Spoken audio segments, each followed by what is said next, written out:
অবশেষে আমাদের বাসায় নতুন সদস্য যোগ হলো। অন্যদিকে ইনার মা ইনার শখটা পূরণ করে দিয়েছে। আসসালামু আলাইকুম। ব্যাংককে যে আমরা যে হোটেলে ছিলাম, হোটেলের লবিতে ছিল বিশাল বড় একটা অ্যাকোরিয়াম, ওইখানে অনেক মাছ ছিল। বাবু যেহেতু মাশাআল্লাহ এখন টুকিটাকি কথা বলতে পারে, তো এখান থেকে শিখে আসছে ফিশ। আগে পরে ইনায়কে আমি অ্যাকোরিয়াম ওয়ালা রেস্টুরেন্টে নিয়ে গিয়েছি, যেখানে অনেক পরিমাণের মাছ ছিল, কিন্তু তখনও ছোট ছিল, বেশি একটা কিছু বুঝতো না। কিন্তু এবার ব্যাংকক থেকে ফিশ দেখে আসার পর তার ফিশের প্রতি দেখলাম যে অনেক অনেক আগ্রহ। চলে এলাম ইনায়ের জন্য মাছ কিনতে। বাসা থেকে বের হওয়ার সময় সবাইকে বলে আসছি আমি বাজারে যাচ্ছি, কিন্তু আমি যে মেয়ের জন্য মাছ কিনতে আসবো এটা কেউই জানে না। তো একটু চুজ করতেছিলাম যে কোনটা রেখে কোনটা নিব। আমার একটাই ইচ্ছা, আমি আমার মেয়ের জীবনে কোনো আফসোস রাখবো না। আল্লাহর কাছে আবার একটাই চাওয়া পাওয়া, আমার মেয়ের ইচ্ছাগুলো পূরণ করতে যেন পারি, এতটুকু সামর্থ্য যেন তিনি আমাকে দেন। আর ইনার বাবা তো আছেই, আল্লাহ আমাকে যতটুকু যা দিয়েছেন তাতেই আমি অনেক অনেক সন্তুষ্ট। এরপর মাছ কেনাকাটা শেষ করে আমি বাসায় চলে যাই। আমি লিফট ওঠার সময় ইনার বাবাকে বলেছিলাম তুমি ক্যামেরা অন করে রাখবা, আমি যখন বাসায় ঢুকবো। যেমন বলেছিলাম তেমন ভাবে ক্যামেরা অন করে রেখেছিল। দরজা খুলে দেখলাম যে ইনা বসে আছে, আর নোবেলও কিন্তু জানতো না যে আমার হাতে মাছ।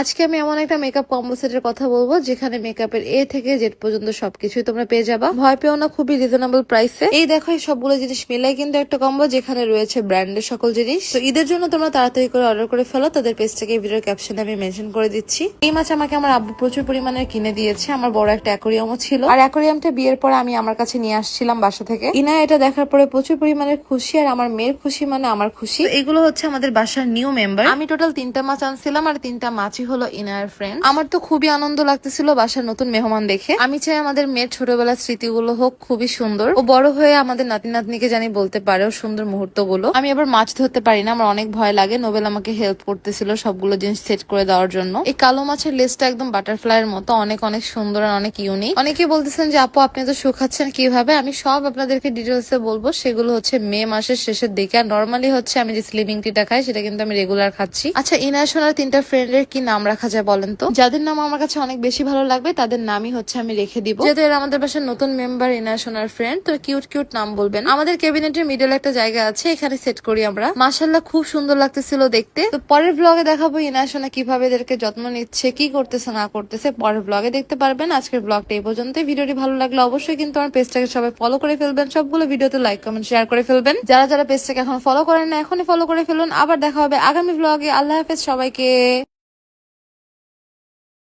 এখন সিচুয়েশনটা এমন হয়ে গেছে, মানুষ আমার রুটি রুজি, আমার রিজিকে হাত লাগাইছে।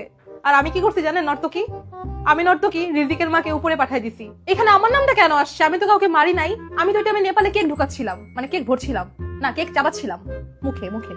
আরেকটা কথা আমার বলতে হবে, সেটা না বলে আমি ছাড়বো না। আরেকটা কথা আমার বলতে হবে হবে হবে, সেটা হলো আপনারা বলতেছেন যে আমার বাসা ভাড়া নাকি ও দেয়। ও আমার বাসা ভাড়া দেয় না, আগে আমি আমাকে ওকে ভাড়া দিই, পরে ও হচ্ছে আমাকে টাকাটা দেয়, তারপর আমি আমার বাসা ভাড়া দিই। আর আমি নর্তকী হয়ে ওর মতো লুচ্চার কাছে তো আমি যাবো, তাই না? ওর মতো লুচ্চা কি ভালো কিছু ডিজার্ভ করে? লুচ্চা ড্যান্স ড্যান্স ড্যান্স ড্যান্স নর্তকী, লুচ্চা ড্যান্স ড্যান্স ড্যান্স ড্যান্স নর্তকী। তো প্লিজ কেউ আমার রুটি কেড়ে নিয়েন না, রুটি পারলে ঢুকাই দিয়েন মুখে।